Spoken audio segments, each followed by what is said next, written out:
Farms. I'm Nina. Today we're going to be canning peas. We've got a bunch of peas from my husband's grandparents, and so we're going to be canning those up for you today. Alright, to get started, I have two stock pots in front of me that are boiling or on high to start boiling. One we're going to be blanching our peas in, and the second one is for clean water to fill the jars with. And here are our peas. These peas have been shelled already and they have been washed. So as soon as these pots get up to boiling, we'll get started. Some things that you will need: the Ball Complete Book of Home Preserving, and we are using the black-eyed pea recipe in the back. Okay, the first step you want to do when you're canning anything is sterilize your jars. And so down here, I have a pot of boiling water with jars in it, and I'm just letting them boil for a few minutes, and then I'll take them out and add more jars in. So now I'm just adding in my jars into the canner to sterilize them.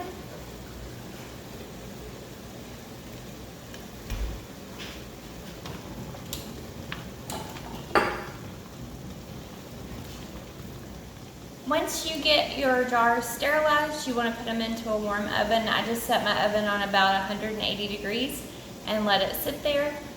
The reason why you want to do this is because you don't want to put hot peas and liquid into cold jars. It will make them shatter.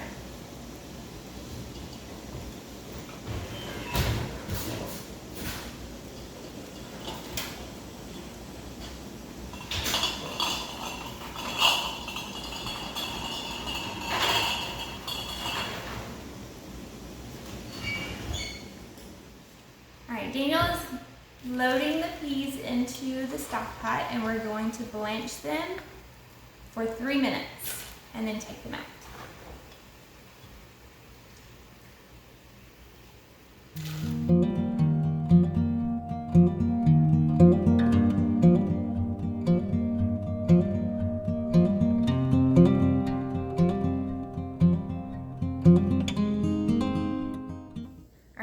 You're going to let the peas come back up to a boil, and then you're going to start the timer for 3 minutes. While we're waiting on the peas to come back up to a boil, I have a pot right here that was boiling, and I'm going to add the jar lids into it. And you need to do that because it will sterilize the lids and also will soften the seal. Daniel's gonna pull our jars out of the oven because we're almost up with our 3 minutes.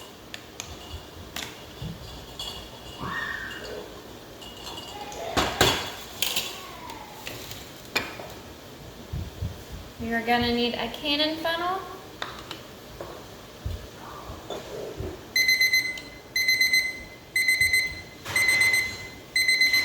Let's turn that off. Grab my spoon without burning myself.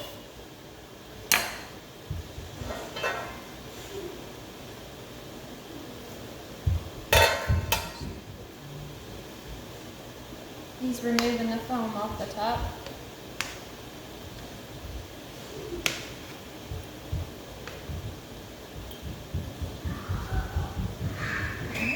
So now you're just going to, with a slotted spoon, you're just going to spoon the blanched peas over into the warm jars.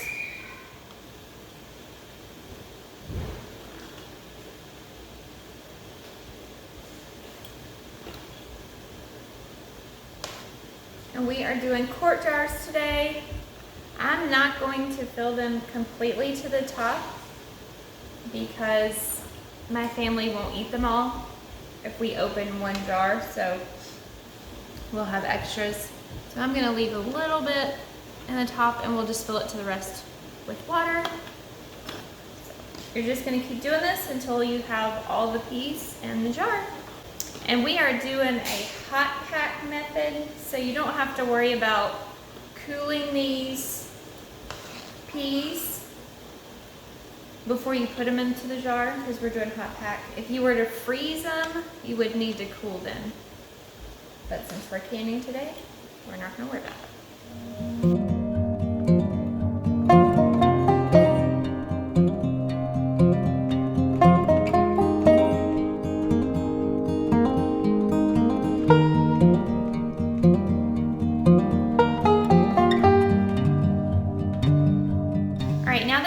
All the jars filled with the peas, we are going to add a teaspoon of salt, and we use the pickling and canning salt. Get this at Walmart.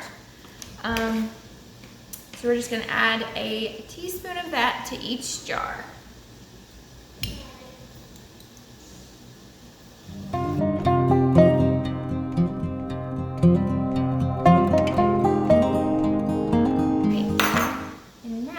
When you are going to add in the water. In this pot we just have clean boiling water, and we're going to add that in so that you leave an inch of head space, and that usually on the jar is just to where the rim comes up, but I'll check that in just a minute.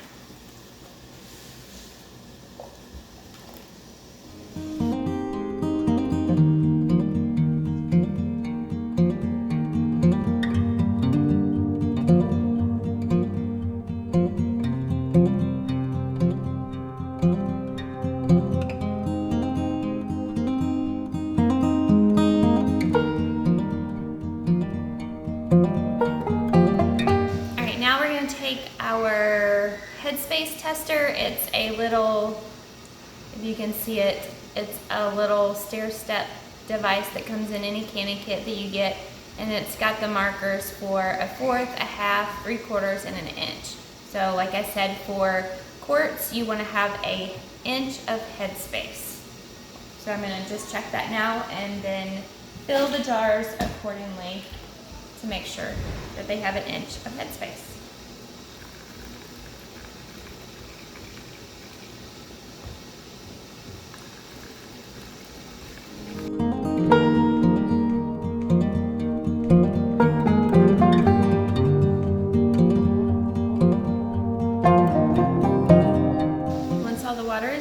Take a damp paper towel and just wipe the rims to remove any particles that may be on there that will prevent the jars from sealing properly.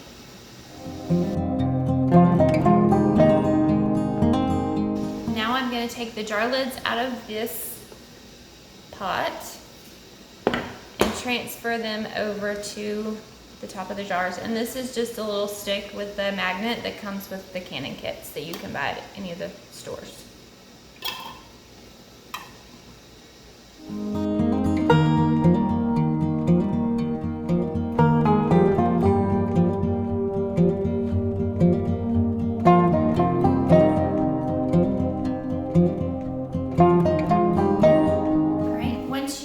All the lids set on top, you're going to take the bands and you're just going to secure them on the top.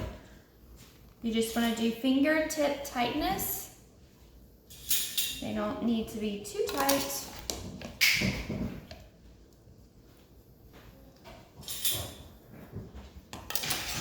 And take a dishcloth to hold the jars because these jars are hot.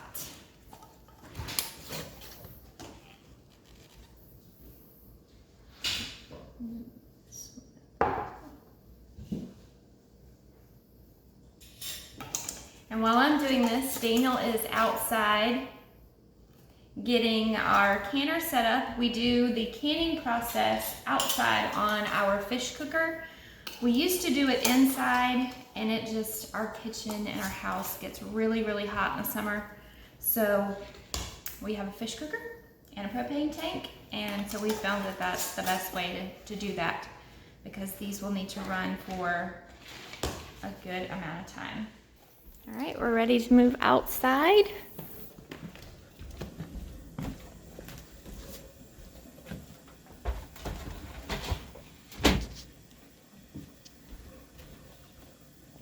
He's got to go back for 2 more jars.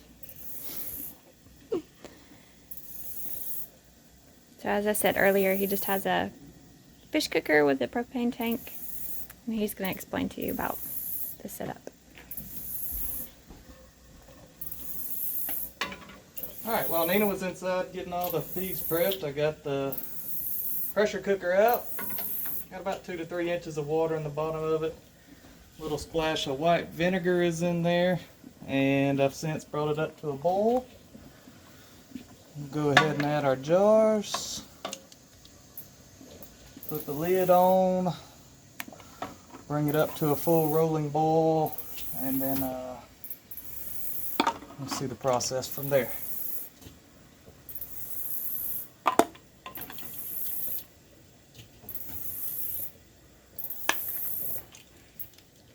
So this is a Model 930 All-American pressure can. It will hold 14 quarts.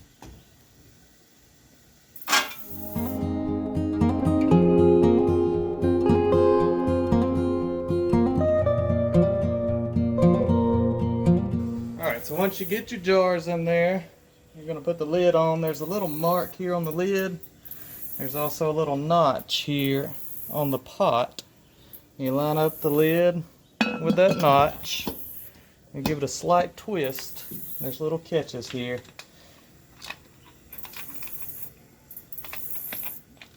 And then there are 6 of these screw downs that hold the lid down permanently. What they recommend is tightening 2 of them opposite of one another kind of at the same time, so you keep the tension relatively the same on the lid.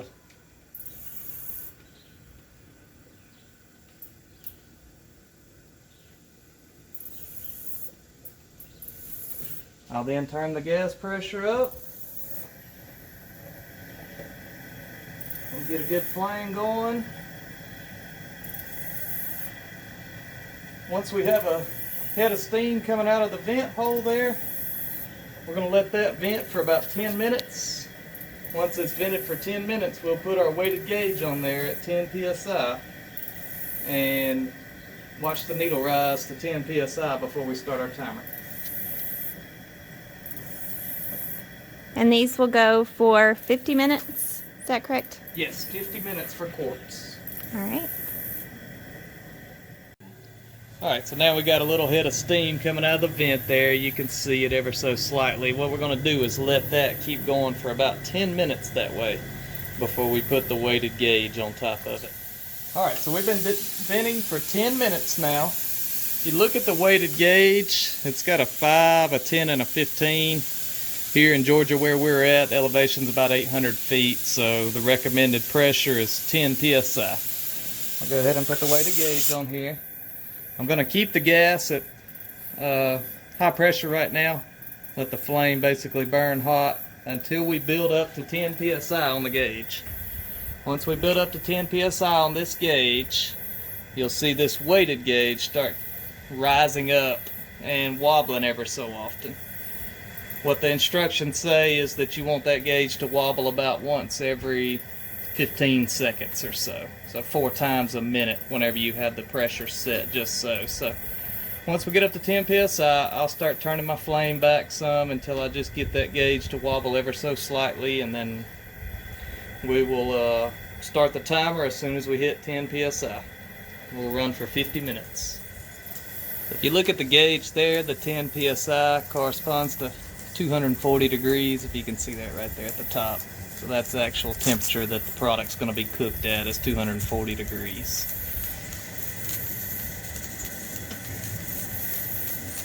And you see the wobble gauge as we come up on 10 psi. The wobble gauge starts to sort of slowly wobble around there.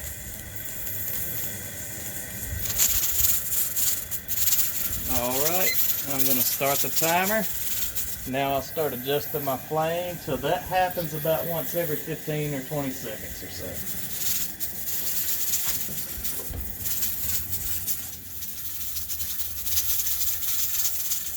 That can be sometimes a little tricky to get the regulator set just right, and even as the process goes on, the contents in the jars heat up, and you may have to come out here and adjust the regulator down even a little more. It doesn't take much flame to keep it going once you get the whole pot hot. So we'll let this go for 50 minutes and we'll see you once they're done.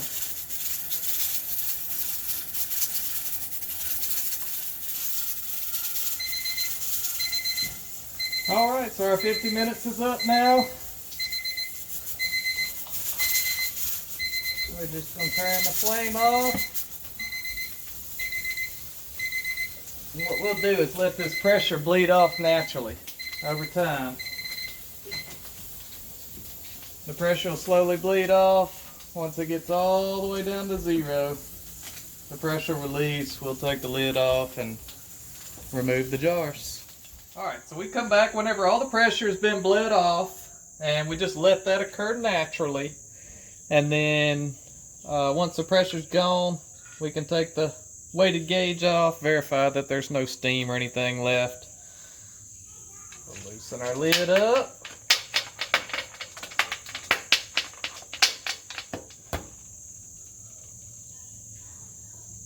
And there's the finished product. Now you will see there's still some bubbling and boiling and stuff going on. This stuff's still really hot inside here, so it hasn't had a chance to fully cool down yet, but the pressure's fully relieved off the jar there, so we can get our jar holders.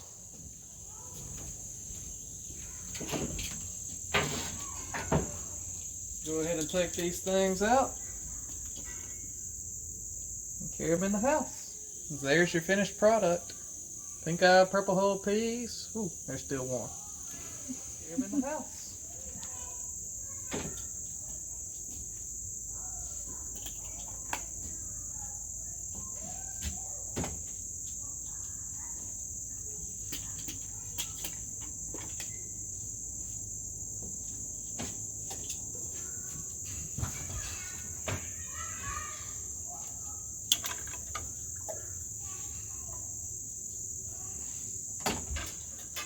Alright guys, that's going to do it for our video today. Thanks for joining us and tagging along as we canned our peas. If you haven't already, hit the subscribe button. We would love for you to stick around and give this video a thumbs up. And we'll see you in our next video. Bye.